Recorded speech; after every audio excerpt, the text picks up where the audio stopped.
बोलावे गोडवाणीन, जग जिंकावे प्रेम भावान, प्रवचन ऐकावे मन लावून, प्रसन्न होईल हे तन मन. धम्माला जागदा साधावी गी सफलता, साधावी गी सफलता, ऐका नंदिनीची मी सांगतो कथा.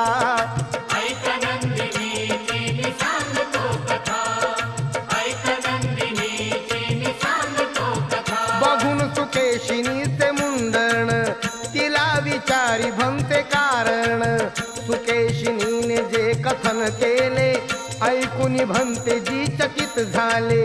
पुण्यकर्माच्या बालिकेचे कौतुक केले तिच्या त्यागाचे, सुंदरता नसते रंगारूपात, सुंदरता नसते नाक डोळ्यात, सुंदरता नसते खरी